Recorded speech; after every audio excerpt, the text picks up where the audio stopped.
প্রিয় দর্শক, আসসালামু আলাইকুম। আর মাত্র কিছু প্রহরের প্রতীক্ষা, তারপর বাংলাদেশের ক্রিকেটের মঞ্চে 11তম বারের মতো উদযাপিত হবে বিপিএলকে ঘিরে ভালোবাসার একটি মহাকাব্য। আমরা জানি বাংলাদেশ প্রিমিয়ার লিগ মানেই হচ্ছে অসাধারণ উন্মাদনা, অনেক বেশি আনন্দ, অনেক বেশি উচ্ছ্বাস, অনেক বেশি উদ্ভাস। আর সবচেয়ে বড় যে বিষয়টি সেটি হচ্ছে আমাদের দেশের ক্রিকেট প্রেমী যারা আছেন তাদের মধ্যে একটা অদ্ভুত যোগাযোগ স্থাপিত হয় এই বিপিএলকে ঘিরে। আর যারা রিয়েলি ফ্যান এবং মন থেকে অনেক বড় ফ্যান, তাদের মধ্যে হাড্ডাহাড্ডি লড়াই শুরু হয়ে যায়। তারা ফেসবুক, টুইটার, সামাজিক যোগাযোগ মাধ্যম থেকে শুরু করে মাঠের বাইরে দল হেরে যাবে এটা কল্পনা আনতে পারেন না, দলের বিষয়ে এক চুল ছাড় দেওয়ার বিষয়ে তাদের মাথাতেই তারা আনতে পারেন না। সেই ফ্যানদের জন্য ইউসিএসআই ইউনিভার্সিটি নিবেদিত বিপিএল তক্ক এই অনুষ্ঠানটি আয়োজন করেছে বাংলাদেশ প্রতিদিন বিপিএলকে কেন্দ্র করে বিভিন্ন সংবাদ আপনাদের সামনে আমরা উপস্থাপন করব।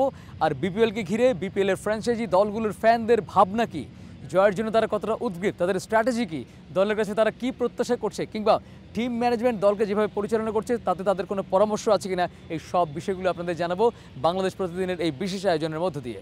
আর তাই এখন আপনাদের সকলকে বিপিএল তক্ক অনুষ্ঠানে আমন্ত্রণ জানাচ্ছি আমি এম আলমগীর।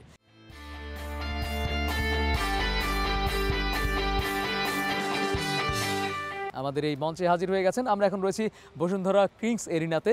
এই মাঠকে ঘিরেই আমাদের এই আয়োজন, কারণ মাঠের খেলা, মাঠের কথা, মাঠের পারফরমেন্স, মাঠের তর্ক মাঠেই মানায়। তো আমরা শুরুতে পরিচিত হয়ে নেব আমাদের রাজশাহীর বন্ধুর সাথে। মামুন বেটা কেমন আছিস বে?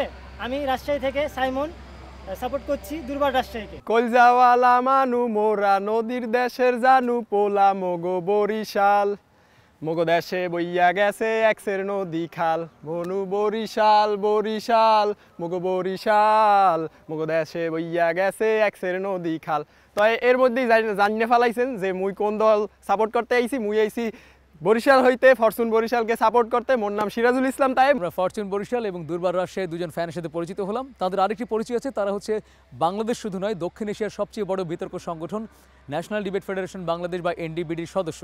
আজকে যেহেতু বিতর্ক কেন্দ্রিক আমরা আলোচনাকে সামনে এগিয়ে নিয়ে যাব, একটু তক্ক করব, সেই তক্কটাকে সামনে এগিয়ে নিয়ে যাওয়ার জন্য আমরা এখন সকলকে আসন গ্রহণ করার জন্য অনুরোধ জানাচ্ছি। আর হ্যাঁ দর্শক, আপনাদের বলি, আপনারা প্রতিদিন বিপিএলের প্রত্যেকটি খেলার আগে কিন্তু আমাদের অনুষ্ঠানটি দেখতে পাবেন। আমরা চাই এই অনুষ্ঠানের মাধ্যমে আপনারা যারা ক্রিকেটকে এত বেশি ভালোবাসেন ফ্যান হিসেবে তাদের মনের কথাগুলো উঠে আসুক। তাহলে দেরি করব না, আমরা আমাদের ফ্যানদের কাছে চলে যাই। প্রথমত কেমন আছেন আপনারা? এই তো ভালো আছি, মোরা সবসময় ভালোই থাকি। জয়ের বিষয়ে এবারে আপনারা কতটা উদ্গ্রীব, কতটা আশা নিয়ে বসে আছেন, শুরুতে রাজশাহীর কাছে জানতে চাই। জয়ের বিষয়ে আমরা সবসময় আমাদের নিজেদের টিম নিয়ে সবসময় আত্মবিশ্বাসী। আমাদের টিম কোনো ওদের ফরচুন বরিশালের মতন আমাদের টিম কখনো নিজেদের ভাগ্যের উপর নির্ভরশীল না। আমরা সবসময় দুর্বার, আমরা আমাদের নিজেদের উপর বিশ্বাসী, আমাদের প্লেয়ারদের উপর বিশ্বাসী। আমরা আমাদের যে লোকাল প্লেয়ার রাজশাহীর যে কালাভুনা খাওয়া আমাদের যে লোকাল প্লেয়ার তাদের উপর বিশ্বাসী। আমরা বিশ্বাস করি তারা তাদের বেস্ট পারফরমেন্সটা দিয়ে আমাদের জয় ছিনিয়ে আনবে এবং এবারের কাপ আমাদেরই হোক। কালাভুনা খাইয়ে বেস্ট পারফরমেন্স দিয়ে জয়, আপনারা কি বলছেন? এটা খুবই হাস্যকর, কারণ এরা হইতেছে কি কালাবুনা খায় নাকি মূলা খায় এটা আপনারা ভালো বুঝবেন। মূলা খাইয়া এরপরে যদি খেলতে হয় তাহলে কি আর হইবে কাপ। এরপরে এরা কইতেছে হেরা নাকি দুর্বার রাজশাহী। এখন মোর তো সন্দেহ হইতেছে এখন নামটা লইয়াও হেরা দুর্বার নাকি দুর্বল। আপনার কাছে প্রশ্ন, আর হইল দর্শকদের কাছেও প্রশ্ন, বলুন দুর্বার না দুর্বল? আমাদের তাই দেখতে পাচ্ছেন তাদের টিমে যে ভুস্কা মোটা প্লেয়ার, তাদের ফিটনেস দেখলে বোঝা যায়। তাদের প্লেয়ারগুলোকে দেখুন, তারা 40-এর উপরে 40-এর নিচে এমন প্লেয়ার লেছে যাদের ফিটনেস নিয়ে অনেক সন্দেহ। যেমন ধরেন তামিম ইকবাল, মুশফিকুর রহিম, তাদের কথা কি বলবো, তাদের যে ফিটনেস। আর আমাদের প্লেয়ারগুলোকে দেখতে পাচ্ছেন সব ইয়াংস্টার। আমরা ইয়াংস্টার প্লেয়ারদের উপর নির্ভর করেছি, সেভাবে টিম সাজাচ্ছি। তো আমরা কিন্তু দলকে জয়ের বন্দরে নিতে হলে তো অভিজ্ঞতারও প্রয়োজন আছে, তাই না? এই বিষয়ে আপনি কি বলবেন? এই বিষয়ে খুবই হাস্যকর একটা কথা কইলো মোর এই মামুর বেড়া। বাংলাদেশে 15 বছরের বেশি ধরে সার্ভিস দিতে আছে ক্রিকেট খেলায় বাংলাদেশের বিশ্ব মঞ্চে। তাসকিনকে মোকাবেলা করার জন্য আপনাদের কি প্ল্যান? তাসকিন বল করবে কোন সময়? পাওয়ার প্লেতে। তাই মগো কেডা আছে জানেন? ওয়েস্ট ইন্ডিজের কেইল মায়ার্স। আরে মাওলা, একটা ক্লাসিক শট দেবে, হেইয়ের দামই তো 5 লাখ টাকা। আপনাকে এই 5 লাখ টাকা দিয়ে পুরো দল গঠন করে হেলাই দিতে পারবো মোরা। কাইল মায়ার্স, সে জিসান আলমকে চিনে? জিসান আলম যে 6 ওভারের যে টি20 খেলাটা হলো কানাডাতে, সেখানে আপনি দেখেছেন সেখানেও 50 মেরেছে। তার 50 ছিল হচ্ছে 13 বলে। Young blood. এবং জিসান আলমকে যদি আপনি দেখেন, জিসান আলম সেই একমাত্র প্লেয়ার যে ইয়াংস্টার হিসেবে যে প্রথম সেঞ্চুরি হাঁকায়। তারপরে তার যে ব্যাটিং এভারেজ, তার যে ব্যাটিং স্ট্রাইক রেট, তার স্ট্রাইক রেট 150-এর উপরে। তো এরকম একটা বাংলাদেশি ব্যাটসম্যান যেখানে বিপিএল হচ্ছে বাংলাদেশে, তাহলে তাহলে এরকম একটা ইয়াংস্টার খেলে আপনি যদি স্বপ্ন দেখেন, আপনি সেই কাইল মার্স খেলে এখন যে বিতর্ক। আচ্ছা, তিনটি কিন্তু তিনি অ্যালিগেশন দিয়েছেন যে মানে তিনজন আপনাদের বেস্ট প্লেয়ারের মানে বিপক্ষে কি, এই বিষয়ে আপনার কি বলার আছে? এই বিষয়ে আমি খালি হাসি উড়াই দিতে পারবো, আর কিছু না। কারণ যে 3টা প্লেয়ার বাংলাদেশে 15 বছর ধরে রিপ্রেজেন্ট করছে, এরপরে 2018 সালে কে আমরা ভুলে গেছে, কারণ আমরা সময় দিব 2018 সালে নিদাস ট্রফিতে যে শ্রীলঙ্কার বিপক্ষে লাস্টের 2 বলে 2-6-4 মেরে যে ম্যাচটা জিতাইছে কেডা? Silent killer Mahmudullah. কারণ আপনি পরে কথা কন, 18তে তো দেখছেন, 18তে তো দেখছেন হ্যাঁ রূপ হে কি নামের জ্বললে উঠতে পারে। 18 তো দেখছেন, 19-এ দেখছেন, 20-এ দেখছেন, 21-এ দেখছেন, 24-এও দেখবেন, 25-এও দেখবেন, ঠিক আছে? তবে মোগো যে টিম, মোগো টিমের যে সেরা 5টা প্লেয়ারের, বাংলাদেশের সেরা 5টা প্লেয়ারের 3টা প্লেয়ারই মোগো টিমে। তো হ্যাগোরে কেমনে আপনারা ফেস করবেন, হেই মুই খালি জানতে চাই। আপনারা কিন্তু ইতিমধ্যে আশার বেলুন আকাশে উড়িয়েছেন, ফুটো করবেন কিভাবে আপনারা এই বেলুন? আলমগীর ভাই আপনিই বলেন যে ওদের টিমে যে প্লেয়ারগুলো, ওনাদের যে প্লেয়ারগুলো ওনার অভিজ্ঞতা দিয়েই খেলবে, তাদের কোনো ইয়াংস্টার নাই, তাদের যে পেস বোলিং অ্যাটাক, তারা শাহিন আফ্রিদিকে নিয়েছে, কিন্তু শাহিন আফ্রিদির এভারেজ, সে টেস্টের বলার, ওয়ানডের বলার, তার টি-20 খেলা নিয়ে আমার যথেষ্ট সন্দেহ রয়েছে। এবং যদি আপনি তাসকিনকে বলেন, তাসকিন কিন্তু টি-20তে একটা পিক ফর্মে আছে। তাছাড়া আমাদের যে হচ্ছে মোর্শেক অন্তর, তার ভ্যারিয়েশন, সে তার বলতে সে পাসতেই পারবে না, তাকে পাসতেই পারবে আচ্ছা, না। খুব জরুরি একটা বিষয় প্রশ্ন, দুজনকে প্রশ্ন করি। কিছুক্ষণের মধ্যে বিপিএল এর প্রথম ম্যাচে আপনারা মাঠে নামেন দুটো দল। মানসিক প্রস্তুতির একটা বিষয় সবসময় থাকে যে মেন্টাল স্ট্রেংথ, ক্রিকেট নয় যে কোনো খেলায় জয় করার জন্য খুব জরুরি প্রয়োজন। এই মানসিক মানে স্ট্যাটাসটাকে যতটা সম্ভব উপরের দিকে তোলার জন্য আপনাদের এবারের প্ল্যানটা কি? যে মোগর প্ল্যান হইতেছে যে মোগর যে আকাশ ছোঁয়া একটা আশা, এইটা হইতেছে যে মোরা মাঠে নামবো, মোরা গতবারের চ্যাম্পিয়ন, এইটা মাথায় রেখে মাঠে নামবো। মোরা যে ডিফেন্ডিং চ্যাম্পিয়ন, ট্রফি কেমনে ডিফেন্ড করতে হয় এইটা মোগদের দিয়ে আতঙ্ক শেখা লাগবে, ঠিক আছে? এটা মুই বারবার তোরে থ্রেট দিয়ে কই। আচ্ছা, ওনাদের আত্মবিশ্বাস কি আপনার অতি আত্মবিশ্বাস মনে হচ্ছে? তারা চ্যাম্পিয়ন হয়েছে কারণ আমাদের দুর্বল রাজশাহী এর আগের বার ছিল না, এবার যেহেতু আছে আমরা মনে করি দুর্বল রাজশাহী ওদের যে অহংকার সেটার ধোঁয়াশা এবারই কাটাই দিবে এবং আমরা নতুন। না, কিন্তু প্রশ্নের উত্তর তো এখনো পাইনি। এই যে খেলোয়াড়দের মন চাঙ্গা করার জন্য, খেলার জন্য ফিট রাখার জন্য কি করছেন আপনারা? মোরা খেলার লেগে কোনখান দিয়া মোগো বরিশালের বিখ্যাত আমরা, বিখ্যাত পেয়ারা সব মোগো প্লেয়ারকে খাওয়াইতেছি যাতে হ্যাগো গায়ে চাঙ্গা হয়, হ্যাগো গা যাতে শক্তি হয়। মোরা বরিশাল, মোরা কিন্তু এই রাজশাহী মতো মুলা টুলা খাওয়াই গা। রাজশাহী মুলার জন্য বিখ্যাত না, আমরা আম খাওয়াই প্লেয়ারদের, আমরা কালাভুনা খাওয়াই, আমাদের আরো অনেক খাওয়া আছে। বিদেশি খেলোয়াড় রিক্রুট করেছেন দু দলই, তো কোন খেলোয়াড়কে কেন আপনারা রিক্রুট করলেন বা তাদের উপর আপনাদের আস্থার জায়গাটা কোথায়? মোগো দলে যে মোহাম্মদ নবী আছে, সে ওয়ান অফ দ্য বিশ্বের সেরা অলরাউন্ডার। হের বোলিং এও যেমন দার, ব্যাটিং এও হেমন দার, পুরো একটা আগুনের গোলা। ভাই মোরে কথা শেষ করতে দাও, মোরে কথা আগে শেষ করতে। পুরো একটা আগুনের গোলা। এরপরে যদি কই এনে পাথর নিশানকা, ওরে মাওলা সুবহানাল্লাহ, হেও বলে মোগো টিমে। তাই এখন মোগো কি খেলা লাগবে? মোর মনে হয় না মোগো খেলা লাগবে, মাঠে নেমবে। এবার আপনারা কাদের উপর বেশি নির্ভর করছেন, ব্যাটসম্যান, বোলার নাকি অলরাউন্ডার? মোরা সব কিছুতে নির্ভর করতে আছি। মোগো যেমন ব্যাটসম্যানও আছে, সেই রকমের অলরাউন্ডারও আছে, সেই রকমের বলারও আছে। মোগো কিচ্ছু লাগবে না, মোরা ব্যাটিং এ নামমু 6, বোলিং এ নামমু উইকেট, খেলা শেষ। খেলা হয় যদি হয় 2 ঘন্টার, মোরা শেষ করবো 1 ঘন্টার মধ্যে। এই রকমের মোগোর চিন্তা ভাবনা অন্য লেভেলের ভাইয়া।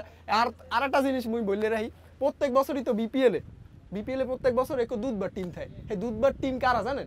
এই দুর্বার রাজশাহী। এরা এই মামুর বেটারা জীবনে একটা ট্রফি জিততে পারে না, ঠিক আছে? হেরা আইতেছে মোগো লগে খেলতে। মোর জন্মে প্রশ্নটা আপনাকেও করি, উনি হয়তো প্রশ্নটা একটুখানি এড়িয়ে যাওয়ার চেষ্টা করলেন। প্রত্যেকটা টিমের একটা থিঙ্ক ট্যাঙ্ক থাকে, তাদের চিন্তা ভাবনা থাকে যে হ্যাঁ তারা হয়তো বা টিমটাকে ব্যালেন্স করে সাজায়, কিন্তু তারপরে হয়তো স্ট্রং সাইড হয় ব্যাটিং বা বোলিং ন্যাচারালি, বা কোনো ক্ষেত্রে যদি অলরাউন্ডার খুব ভালো হয় কয়েকজন, তাহলে অলরাউন্ডারের উপর ডিপেন্ড করে তারা যে জয়ের বন্দরে পৌঁছার চেষ্টা করে। আপনাদের টিমের এবারের মূল প্ল্যানিংয়ের জায়গাটা কোথায়? যে ফ্যান হিসেবে আপনি কি মনে করছেন যে আপনার টিমের মূল শক্তিটা কোথায়? আমাদের মূল শক্তিটা হচ্ছে আমাদের ব্যাটিং লাইন আপ। আমাদের ব্যাটিং লাইন আপ যদি দেখেন আপনি, আমাদের ব্যাটিং লাইন আপে জিসান আলম আছে, জিসান আলমের সাথে হচ্ছে সাব্বির হোসেন আছে, মিজানুর রহমান আছে, এবং আমাদের যে প্লেয়ারগুলো এরা হচ্ছে দেশীয় প্লেয়ার। এবং আমি প্রথমেই বলেছি আমাদের রাজশাহী এবার লোকাল প্লেয়ারের উপর বেশি নির্ভর করেছে, কারণ বাংলাদেশের যে বিপিএলগুলো দেখেছি প্রত্যেকবারই দেখি যে লোকাল প্লেয়াররাই ভালো পারফর্ম করে। এবং আমাদের যে টিম, তাদের মেইন স্ট্র্যাটেজি হচ্ছে বাংলাদেশের যে ইয়াংস্টার, তাদের যে প্রতিভা, তাদেরকে সেটাকে মানে উঠে আসার একটা সুযোগ করে দেয়া।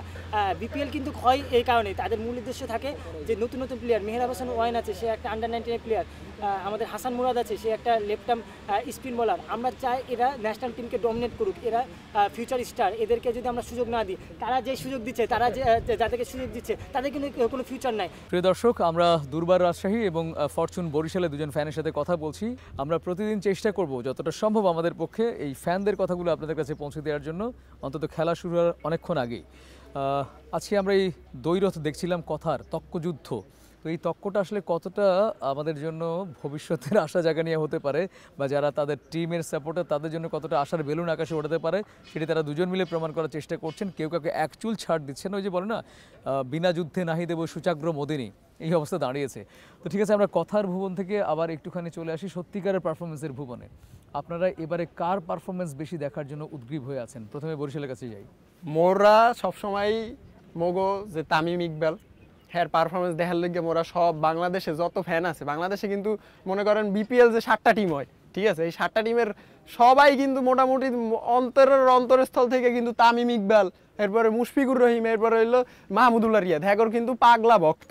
একটা ছোট্ট বিষয়, এই আপনাদের একটু পরে ম্যাচ শুরু হবে, কিন্তু ইতিমধ্যে কিন্তু এই ফ্যান বলে ফেলেছেন, রাজশাহী ফ্যান বললেন যে আপনারা যে তামিম ইকবাল সহ যাদের নিয়েছেন তাদের মধ্যে অনেকেরই বয়স বেশি। মগর তো একটা অভিজ্ঞতা আছে না, অভিজ্ঞতার তো ব্যাপার আছে, তো অভিজ্ঞতা তো মাঠে কামে লাগাইতে হইবে। এই হ্যাঁ কইতে আছে খালি এক জিশান আলম, এরপরে কইতে আছে আকবর আলী। এইটা আমরা দেখছি এই দুর্বল যে রাজশাহী এই টিমটা গত 10 বছর ধরে ওই একই স্ট্র্যাটেজি মাঠে লইয়ে নামে, হ্যাঁ নামে হেরা কি পায় একটা আন্ডা সান্ত্বনা পুরস্কার লইয়ে বাড়ি যায়। ওই মোরা ছোটবেলায় প্রতিযোগিতা করতাম না, মোরা যদি কিছু না যেতাম সান্ত্বনা পুরস্কার লইয়ে মগো বাড়ি পেড়াই দিতে। এই দলটা হইলো এইটা, এই মামুর বেটারা মোর লাইফে মোর জীবনেও জিততে দেই না। কিন্তু প্রথম যেহেতু ওনারা এখন ইন করলেন, তাই না, তাহলে তো ওনাদের স্ট্র্যাটেজি সবার জানার কথা না? অন্য টিমের স্ট্র্যাটেজি মোটামুটি জানা আছে, এটা ওনাদের জন্য প্লাস পয়েন্ট না? প্লাস পয়েন্ট হেরা মোরা বুঝি, কিন্তু মগর স্ট্র্যাটেজি এটা মোরা সবাইরে জানাই করি, মোরা জানাই জিতি, জানাই জিতলে তো আরো আনন্দ বেশি। আর হেরা সুপে চাপে যেতে হেলে ঠিক আছে, কিন্তু সুপে চাপে তো ঠগে। জানতে চাই আমি, তারা যে তামিম ইকবালের কথা বলে, তারা যে মুশফিকুর রহিমের কথা বলে, তারা যে মাহমুদুল্লাহ রিয়াদের কথা বলে, তারা তিনজনাই কিন্তু তাসকিন আহমেদের বল খেলতে ভয় পায়। আমরা নেটেও দেখেছি। আর তাসকিন আহমেদ আমাদের হচ্ছে তুরুপের তাস। আমরা তাসকিন আহমেদের বল দেখি, সে টি-20তে অনেক ভালো একটা ফর্মে আছে এবং সে লিডিং উইকেট টেকারও ছিল। তো তাসকিন আহমেদকে আমরা দলে ফিরাইছি। সে একজন তাসকিন দিয়ে আপনারা কি করবেন? আরো যারা আছে তাদের কথা জানতে চাই। আমাদের শফিউল ইসলাম আছে, তো শফিউল ইসলামের সুইং নিয়ে আমরা সবসময় জানি। শফিউল ইসলাম এমন একজন প্লেয়ার যে কিনা ইংল্যান্ডের বিপক্ষে কি করেছিল আমরা জানি, লাস্ট 3টা উইকেট নিয়ে হ্যাটট্রিক করে ম্যাচ জিতাইছিল। শফিউল ইসলামের যে ইন সুইং আউট সুইং, দুই দিকে যে বল সুইং করানোর ক্ষমতা, দক্ষতা, তা আমরা সবসময় জানি। আমরা শুধু অভিজ্ঞতা দিয়ে খেলতে চাই না, আমরা চাই হচ্ছে যে দক্ষতা, যে মাঠের পারফরমেন্সে আসেন। হ্যাঁ, আপনারা রিসেন্ট টাইমে ফিনিশিংয়ে যদি দেখতে চান, ফিনিশিংয়ে দেখলে আকবর আলীর চেয়ে ভালো ফিনিশিং কে করেছে? আকবর আলী যে আমরা এনসিএলে টি-20 হলো, সেখানে আমরা দেখলাম আকবর আলী ক্যাপ্টেন্সি করেছে, সে এনসিএলে চ্যাম্পিয়ন করেছে। তার যে ফিনিশিং ছিল, তার যে কুলনেস ছিল, তাকে এমএস ধোনির সঙ্গে তুলনা করা হয়। বাংলাদেশে কয়জন আছে আকবর আলীর মতন? তারা দেখা একজন আকবর আলীর মতন প্লেয়ার, তারা দেখা একজন জিশান আলমের মতন প্লেয়ার। আরে খোদা, প্লেয়ার মগো আকবর আলী লাগবে কি লেগে ভাই? মগর তো হৃদয় আছে, হৃদয়, মনের মানুষ, হৃদয়, তৌহিদ হৃদয়, নাম তো শুনছেন। হে তো সব জায়গা ভালো খেলছে। এই মগো এফিরের যে বিপিএল, এফিরের 11তম বিপিএল, হেডার মধ্যে হে ভালো খেলবে। দেখবেন আপনারা যে এই যে আকবর আলীর বারবার বড়াই দেখাইতেছেন, এসব সিনেই যাইবে না, এসব সিনেই যাইবে না ভাই, সোজা কথা। যদি আপনি ফিরতে আরো যদি একটা কথা কই, আমাদের একটা প্লেয়ার আছে সাব্বির হোসেন কিন্তু আমরা দেখেছি টেস্টেও সে 100 মেরেছে টি-20 স্টাইলে। যে টেস্ট খেলে টি-20 স্টাইলে, তাহলে টি-20 খেলবে কোন স্টাইলে আপনি ভেবেলেন? এবং তারা যে বলছে না, তারা বলছে যে হচ্ছে আকবর আলী কেন কথা বলছি, জিশান আলম কেন কথা বলছি, টিমে কিন্তু 2-3টা প্লেয়ারই ইম্প্যাক্টেড থাকে। 2-3টা ইম্প্যাক্ট প্লেয়ার কিন্তু খেলা চেঞ্জ করে দিতে পারে। আমি মনে করি জিশান আলম মোড় ঘুরিয়ে দেয়া। জিশান আলম কিন্তু প্রথমে যদি পাওয়ার প্লেতে একটা ভালো রান এনে দেয় এবং হচ্ছে আকবর আলী যদি ভালো ফিনিশিং দেয়, এবং আমরা যদি বলি ক্যাপ্টেন্সির কথা, তাসকিন আহমেদের যে ক্যাপ্টেন্সি, তার যদি ক্যাপ্টেন্সি এবং তার যে বোলিং অ্যাকুরেসি, সে যদি পাওয়ার প্লেতে আমাদের 2-3টা উইকেট নিয়ে দেয়, সে ফরচুন বরিশাল হোক আর অন্য যে 6টা টিম আছে যেই হোক, আমরা প্রায় শেষ পর্যায়ে একটু এক কথাই জানতে চাই, দুজনকে মূল্যায়ন করতে চান কিভাবে ফ্যান হিসেবে?